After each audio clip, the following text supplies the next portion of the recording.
देखिए, आज जो प्रेस कॉन्फ्रेंस देने का एक ही मकसद है, जो इलेक्शन कमीशन की गाइडलाइंस की धज्जियां उड़ाई गई, जो ब्रेजन वायलेशन किया गया आईटीआई हंदवारा में, जहां पे हमारी काउंटिंग मशीन्स रखी गई। 3 दिन तक वहां पे सीसीटीवी कैमरास गायब थे। वहां पे बिल्डिंग में सिर्फ एक ही सीसीटीवी कैमरा लगा हुआ था फ्रंट साइड से। जो बाकी साइड से बिल्डिंग के जहां पे मशीन्स रखी गई हैं, वहां पे कोई कैमरा नहीं था। जब हमने ये इलेक्शन कमीशन ऑफ इंडिया से, यहाँ की लोकल अथॉरिटी से ये मामला उठाया, तो 3 दिन के बाद उन्होंने कैमरा लगाया वहां पे, मगर उन कैमरास का आज तक हमारे पास एक्सेस नहीं है। ये एक्सेस किन के पास है? ये इलेक्शन कमीशन ऑफ इंडिया को, यहाँ की अथॉरिटीज को जवाब देना पड़ेगा। और दूसरा, वहां पे 7 मिनट एक 3 अक्टूबर को बिजली चली गई और पावर कट्स हुए। वो 7 मिनट में बिना कैमरास की मौजूदगी में क्या कुछ वहां पे हुआ, उसका इलेक्शन कमीशन ऑफ इंडिया को, यहाँ की लोकल अथॉरिटीज को जवाब देना पड़ेगा।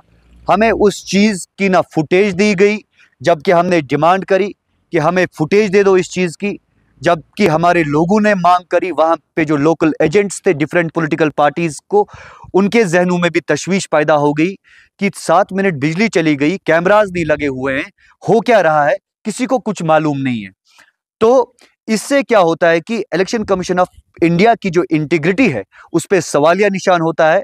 जो ये डेमोक्रेटिक प्रोसेस जो हम कह रहे हैं फेयरनेस से चल रहा है, जिसमें इलेक्शन कमीशन ऑफ इंडिया ये कह रहा है कि अकाउंटेबिलिटी है, ट्रांसपेरेंसी है, उस अकाउंटेबिलिटी, ट्रांसपेरेंसी और इनकी इंटीग्रिटी पे सवालिया निशान इन चीजों से उठ रहा है। और इनको इस चीज को लेके साफ साफ एक प्रेस कॉन्फ्रेंस करनी चाहिए, यहाँ के लोगों को यकीन दहानी करनी चाहिए कि अगर वहां पे कैमरास नहीं लगे थे तो क्यों नहीं लगे थे, रीजन क्या था। जबकि इलेक्शन कमीशन ऑफ इंडिया की गाइडलाइंस में चैप्टर 13 में वाजिया करके है कि जहां पे भी ये काउंटिंग मशीन्स रखी जाए, वहां पे सर्विलेंस चारों तरफ होना चाहिए, जिस बिल्डिंग में भी रखी जाए। मगर आप देखो कि वायलेशन कितना है, आप देखो कि धांधली कितनी है, आप देखो कि गाइडलाइंस की धज्जियां किस तरीके से उठाई जा रही हैं। जो ये अकाउंटेबिलिटी की बात कर रहे हैं, ट्रांसपेरेंसी की बात कर रहे हैं, फेयरनेस की बात कर रहे हैं, आप देखो यही अकाउंटेबिलिटी है, यही ट्रांसपेरेंसी है, यही फेयरनेस है। जबकि आम आदमी को, जबकि जिस आदमी ने जमहूरियत पे अपना यकीन जाहिर किया है, अपना विश्वास जाहिर किया है, उसके विश्वास को तार तार किया जा रहा है। उसके विश्वास को जो जमहूरी निजाम पे बिल्कुल जानबूझ के खत्म किया जा रहा है। इतने दहाइयों के बाद कश्मीरी अवाम ने जमहूरियत पे अपना यकीन जाहिर किया है, मगर इन हरकतों से, इन हरबों से, ये जो अनबाइस्ड एक सिस्टम रन किया जा रहा है कि अवाम के वोट के साथ धोखा करने की कोशिश करी जा रही है, अवाम के वोट के साथ जो ज्यादती करी जा रही है, उसका जिम्मेदार कौन है? ये डिस्ट्रिक्ट एडमिनिस्ट्रेशन और ये इलेक्शन कमीशन ऑफ इंडिया को जवाब देना पड़ेगा।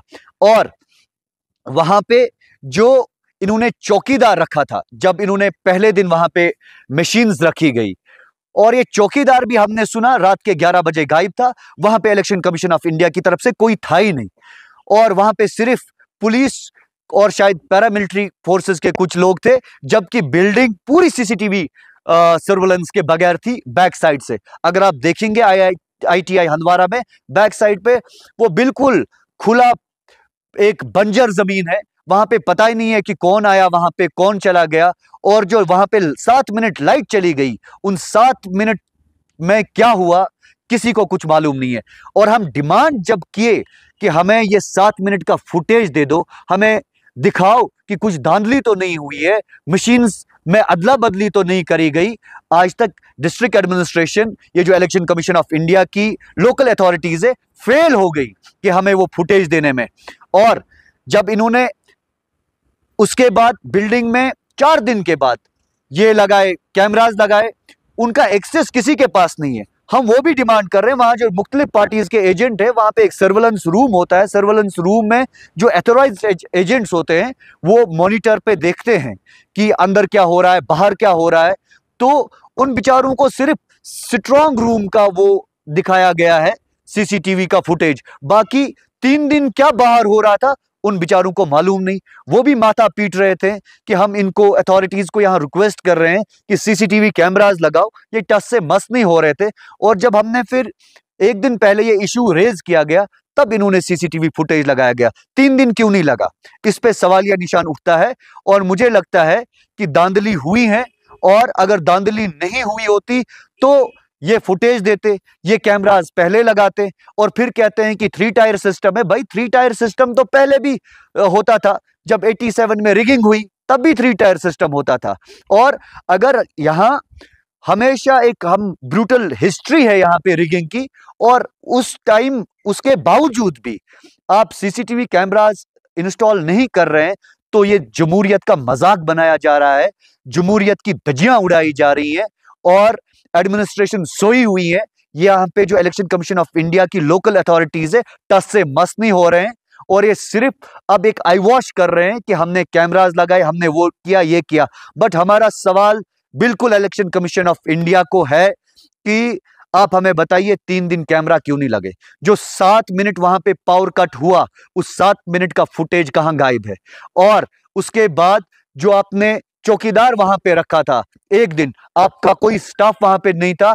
पूरे लॉग बुक्स का ऑडिट होना चाहिए, वहां पे कौन आया कौन गया वो पूरी तहकीक होनी चाहिए। इसमें एक इंडिपेंडेंट टीम कॉन्स्टिट्यूट करी जानी चाहिए इलेक्शन कमीशन ऑफ इंडिया की तरफ से, जो इस चीज का प्रोब करें। जो भी लोग इसमें मुलविस हो, या तो उनको नौकरी से टर्मिनेट किया जाना चाहिए, सस्पेंड किया जाना चाहिए, क्योंकि इन लोगों की वजह से हिंदुस्तान की जमहूरियत पे सवालिया निशान खड़ा होता है। ये कोई छोटी बात नहीं है, ये बहुत बड़ी बात है। यहाँ के अवाम ने जमहूरियत पे अपना यकीन दिया है। अगर उस यकीन को खत्म करने की साजिश रची जा रही है, अगर उस यकीन को खत्म किया जा रहा है, तो मुझे लगता है इससे बड़ा कोई जुर्म नहीं है, क्योंकि ये वोटर के साथ धोखा है, ये जमहूरियत के साथ धोखा है, ये यहाँ के अवाम के यकीन और भरोसे के साथ धोखा है। तो मुझे लगता है कि इलेक्शन कमीशन ऑफ इंडिया को इस पे साफ साफ एक रिप्लाई देना चाहिए और प्रेस कॉन्फ्रेंस करनी चाहिए कि वाकई में इन 4 दिनों में हुआ क्या। हमें कैसे मालूम पड़ेगा कि वहां पे कुछ नहीं हुआ? क्योंकि पीछे जब हम वहां पे गए, इनके लोगों को साथ लिया, हमने कहा कि दिखाइए हमें बिल्डिंग में कैमरा लगे हुए। पहले तो वहां हमें जाने ही नहीं दे रहे थे। जब हमारे लोग गए, हम डिमांड कर रहे हैं, एक रात तो इन्होंने उस बिल्डिंग की और हमें बिल्कुल जाने नहीं दिया। जब दूसरे दिन हम गए, जब हमने आवाज उठाई, इलेक्शन कमीशन ऑफ इंडिया को मेल लिखे, डीसी को फोन किए, डीसी टस से मस नहीं हुई, मैडम साहिबा ने फोन नहीं उठाए। हमने इनको रिक्वेस्ट किया, आरओ को रिक्वेस्ट किया, और उसके बावजूद हम जब बिल्डिंग के पीछे गए, वहां पे कुछ था ही नहीं, कैमरास ही नहीं थी। हम तो शॉक में चले गए। हम तो ये सोच रहे हैं कि पूरा फेयर चल रहा है, मतलब पूरे कैमरास लगे हुए होंगे, सर्विलेंस बाकायदा तौर पे हो रहा है वहां पे, मगर वहां पे कुछ नहीं। वहां पे हमें क्या महसूस हुआ? खोदा पहाड़ निकला चूहा। मतलब बिल्कुल कोई कैमरा नहीं, एक तरफा कैमरा लगा, पूरा का पूरा पीछे का जो कंपाउंड है खाली पड़ा हुआ था। तो फिर इन्होंने दूसरे दिन वहां पे कैमरास लगाए, और हम तब से आज तक डिमांड करी कि जनाब हमें फुटेज दे दो, हमें दिखाओ कि इन 3 दिनों में क्या हुआ। और जब से आपने सीसीटीवी लगाए तब से हमें तो एक्सेस दे दो। कुछ भी नहीं, ना वो पुराना फुटेज, ना हमें सीसीटीवी कैमरास का एक्सेस। सिर्फ अंदर जो 3-4 कैमरास लगे हुए हैं और उन्हीं का एक्सेस वहां पे कुछ एथोराइज्ड एजेंट्स को दिया गया है। बाकी जो कंपाउंड में जो कैमरा लगे हुए हैं उनका एक्सेस ना कैंडिडेट को है, ना वहां पे एथोराइज्ड एजेंट्स को है।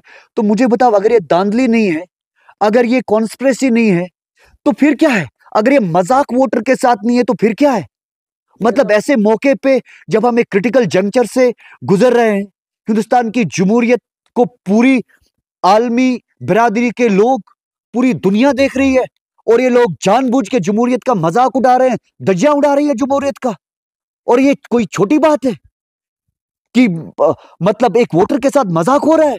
यहाँ के 60-70% ने जमहूरियत पे अपनी यकीन दहानी करी है, वोट दिया है। तो ये लोगों की अमानत है। इस अमानत के साथ अगर खयानत होगी तो कैसे चलेगी जमहूरियत? कल काउंटिंग है, क्या आपको लग रहा है कि इसमें चोरी हुई है? बिल्कुल 100% धांधली हुई है। और अगर धांधली नहीं हुई होती तो कैमरा क्यों नहीं लगाए गए? कैमरा लगाने चाहिए थे। तो आप मुझे बोलो, हर पूरे JNK के अंदर जहां जहां स्ट्रांग रूम्स बने हैं, जहां जहां काउंटिंग्स होनी है कल की डेट में, हर जगह बिल्डिंग में काउंटिंग जहां हो रही है, चारों तरफा कैमरा थे। एक ITI हंदवारा पूरे JNK में जहां एक तरफा कैमरा, बाकी जो बिल्डिंग का बैक साइड, जो बिल्डिंग का लेफ्ट राइट साइड जो है, वहां पे कोई कैमरा नहीं लगा हुआ है। मजाक है ये वोटर के साथ। तो कल जो काउंटिंग है, क्या आप उस पर यकीन उठ गए? बिल्कुल 100%, कोई यकीन नहीं है उस पे, कोई यकीन नहीं। कैसे आप यकीन करेंगे उस काउंटिंग पे? यही तो मेरा सवाल है कि आप रिवाइंड करके देखो, आप पब्लिक को आप दिखा सकते हैं वहां पे स्ट्रांग रूम का फुटेज, वो तो आप पुराना भी निकाल सकते हैं, नंबर डेट चेंज कर सकते हैं, दिखाएंगे कि ये देखो, ये जो काउंटिंग रूम में सब ठीक था स्ट्रांग रूम में। मगर जो 3 दिन की फुटेज जो हम डिमांड कर रहे थे कि बैक साइड में कंपाउंड में क्या हुआ, बैक साइड में कंपाउंड में कौन आया कौन गया, उसका जो हम CCTV फुटेज डिमांड कर रहे हैं, वो तो है ही नहीं इनके पास, क्योंकि इनने कैमरा ही नहीं लगाए थे। ये तो इंटेंशनल है, विलफुल है, ये तो सोची समझी साजिश है, ये तो कॉन्स्पिरेसी है। जमहूरियत को ये लोग मतलब मजाक ले रहे हैं, ललकार रहे हैं जमहूरियत को, वोटर के भरोसे को ठेस पहुंचा रही है, मतलब जमहूरियत के साथ मजाक कर रहे हैं। और मैं हिंदुस्तान के वजीर आजम को, ऑनरेबल प्राइम मिनिस्टर को, ऑनरेबल होम मिनिस्टर को, इलेक्शन कमीशन ऑफ इंडिया को, यहां honourable lieutenant governor Manoj Sinha साहब को गुजारिश करता हूं कि मेहरबानी करके, खुदारा करके इस पे एक टीम कॉन्स्टिट्यूट करें, और अगर आपको काउंटिंग रोकनी भी पड़े, पहले प्रोब करें, उसके बाद काउंटिंग करें, क्योंकि इस चीज से हमेशा लोगों के जहन में तशवीश पैदा हो सकती है, हमेशा लोगों के जहन में एक मतलब जमहूरियत को लेके सवालिया निशान पैदा हो सकता है। और पहले आप क्लियर करें इस मामले को, उसके बाद आप काउंटिंग करें। इस हवाले से कोई शिकायत आपने की हो? हमने जनाब डिप्टी कमिश्नर साहिबा को मैसेज किया, अपने chief secretary Jammu and Kashmir को लिखा, ECI का जो पोर्टल है वहां पे हमने लिखा, जो यहाँ पे हमारा लोकल ऑफिसर है इलेक्शन कमीशन ऑफ इंडिया की तरफ से, रिटर्निंग ऑफिसर, उसको लिखा, जो बाकी लोकल अथॉरिटीज है सबको हमने लिखा, और ऑन रिकॉर्ड है हमारे पास सब कुछ। कोई जवाब?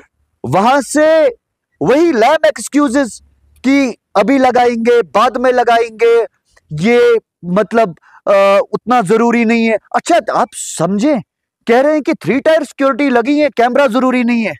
अरे भाई, तो फिर इलेक्शन कमीशन ऑफ इंडिया की गाइडलाइंस CCTV फुटेज सर्वेलेंस को लेके क्यों दी गई? चैप्टर 14 में ये साफ साफ क्यों लिखा गया कि नहीं CCTV सर्वेलेंस होना चाहिए? और ये ऐसी बात है, आप देखो ये क्या मजाक बना रहे हैं सिस्टम को। जब आप इलेक्शन के दिन पोलिंग बूथ पे जाते हैं वोट डालने, वहां पे आप आइडेंटिफाइड होते हैं कि आप वोटर हैं, एजेंट्स फिर भी आपको वोटर लिस्ट चेक करते हैं, आपका इलेक्शन कार्ड चेक करते हैं, क्योंकि गाइडलाइन है, चेक करना है। हालांकि आप वोटर होते हैं, मगर फिर भी चेक होता है क्योंकि गाइडलाइन है। आज भी तो गाइडलाइन थी, आज गाइडलाइन क्यों वायलेट की गई? ये तो ब्रेजन वायलेशन है, इस पे इसकी जड़ तक तहकीकात होनी चाहिए, और जो जो लोग इसमें मुलविस है, या तो उनको यहां से तबादला किया जाना चाहिए या टर्मिनेशन किया जाना चाहिए, क्योंकि ये कोई मामूली सा जुर्म नहीं है, ये लोगों के एतबार के साथ, लोगों के यकीन के साथ, लोगों के भरोसे के साथ धोखा किया गया है। और मैं अपने लोगों के हकूक के लिए, अपने लोगों के जो ये भरोसा तोड़ा गया, मैं उस चीज के लिए आवाज उठाता आया हूं, और इंशाअल्लाह ताला आगे भी आवाज उठाता रहूंगा, और यकीन दूंगा अपने लोगों को कि नहीं, ये जो मामला अभी पेश आया, कि ये मामला लोगों के सामने बहुत साफ शफाफ तरीके से सामने आना चाहिए कि वाकई में light cut, power cut up हुए, और उसका फुटेज, और कैमरास क्यों नहीं लगे, उसका फुटेज सारा लोगों के सामने आना चाहिए। तब जाके यहां लोग समझेंगे कि कल की वोटिंग में कोई धांधली नहीं हुई। अदरवाइज यहां सारे लोग ये कहेंगे कि कल की जो वोटिंग होने जा रही है वो बिल्कुल एक धांधली हुई है, और ये वोट बिल्कुल गलत गिने जा रहे हैं। जब तक ना इसका फुटेज, जब तक ना इलेक्शन कमीशन ऑफ इंडिया की तरफ से पूरा इसमें एक जस्टिफिकेशन आ जाएगी, और लोगों के सामने ये जो 3 दिन बैक साइड से कैमरा नहीं लगे थे उसका जस्टिफिकेशन आएगा। हाँ, अगर कैमरा उन्होंने लगाए थे तो लोगों के सामने फुटेज रखे, मीडिया को जो मैं अभी संबोधित कर रहा हूं, मीडिया को जो मैं एड्रेस कर रहा हूं, अपना गिला शिकवा रख रहा हूं, ये रखे ना आप लोगों के सामने। दे फिट कल है, समय काफी कम बचा है, कैसे पॉसिबल समझते हैं आप? कैसे समझते हैं? ये कौन सी बड़ी बात है? अगर जमहूरियत को लेके सवालिया निशान खड़ा हो रहा है, इलेक्शन कमीशन ऑफ इंडिया को लेके सवालिया निशान खड़ा हो रहा है, ये कौन सी बड़ी बात है? इलेक्शन वोटिंग के दिन वोटिंग रोकी जाती है, काउंटिंग कौन सी बड़ी बात है? वोट तब भी गिनने हैं, वो 2 दिन बाद गिने जाएं या 5 दिन बाद गिने जाएं, कोई फर्क नहीं पड़ता। मगर इसमें प्रॉपर एक कमिटी कॉन्स्टिट्यूट करेंगे, लोगों के सामने इस मामले को लेके आए साफ साफ तरीके से, तब जाके जब लोगों को यकीन होगा, जब आप सब सेटिस्फाई हो जाएंगे, हम लोग सेटिस्फाई हो जाएंगे, तब काउंटिंग करें। हम थोड़ी बोल रहे हैं कि काउंटिंग ना करें, मगर जस्टिफिकेशन तो दे, हमें बताएं कि क्या हुआ, कि क्यों नहीं कैमरा लगे गए, कौन वहां आया, कौन वहां नहीं आया, किसकी एंट्री हुई, किसकी एंट्री नहीं हुई। मतलब उस सबका तो ऑडिट होना चाहिए, हमें तो सब मालूम पड़ना चाहिए। ऐसे थोड़ी मजाक में ये हर एक चीज लेंगे, गलत बात है ये। तो यही कहने का, यहां पे प्रेस कॉन्फ्रेंस देने का एक ही मकसद है कि हम लोग जमहूरी निजाम पे यकीन रखने वाले लोग हैं। हम लोगों ने उस टाइम जमहूरियत पे अपना यकीन रखा जब यहां पे जमहूरियत पे यकीन रखने वालों को अमन दुश्मन, मुल्क दुश्मन कहा जाता था। आज यहां के लोग एक एडवर्सरी को लेके फिर भी अपनी मतलब यकीन दहानी जमहूरियत पे कर रहे हैं। अगर उसके बावजूद इस जमहूरियत पे जो लोग यकीन रखने वाले हैं, उनके भरोसे को तोड़ा जा रहा है, तो मुझे लगता है कि इससे बड़ा जुर्म कोई नहीं हो सकता है। साहब, आपकी क्वालिफिकेशन को लेके बड़ा सवाल ये पैदा हो रहा है कि आपने उसमें बोला था कि आपने जान बूझ के according to article 125A people's representation act 1951, अगर कोई कैंडिडेट फालस ये देता है तो उसको इम्प्रिजनमेंट भी हो सकती है, उसके खिलाफ फाइन भी हो सकती है। तो आपका क्या कमेंट है इसमें? देखो, इसमें मैंने कैटेगोरिकली कल कहा, यहां पे जो मैक्सिमम पॉपुलेशन है वो इलिटरेट है। यहां पे पीएचडीज करके लोग, एमफिल करके लोग, डॉक्टरेट करके लोग, एमबीए करके लोग घरों में बैठे हैं। It was a symbolic protest against the literate class, जिनको पढ़ा लिखा होने के बावजूद भी घरों में बैठना पड़ रहा है, उनकी डिग्रियों पे कोई गौर फिक्र नहीं हो रहा है। तो मैंने जानबूझ के ये कहा कि नहीं, कि इनकी रिप्रेजेंटेशन मैं एक बहुत सिंबॉलिक तरीके से करूं। ये कोई यकीन दहानी नहीं है कि हमने 4 किताबें लिखी हैं जनाब, हिंदुस्तान की नुमाइंदगी 31 ममालिकों में करी हैं, और डिग्रियां गिनने पे आएंगे तो आप और हमको पूरी रात लग जाएगी। मगर अपने लोगों के लिए ऐसे एफआईआर मुझे कबूल है, ऐसे कुछ भी हो जाए मुझे कबूल है, मगर लोगों की नुमाइंदगी अगर मैं एक सिंबॉलिक जेस्चर से कर रहा हूं, मुझे उसमें कोई फर्क नहीं पड़ता। ऐसे जो होना होगा देखा जाए।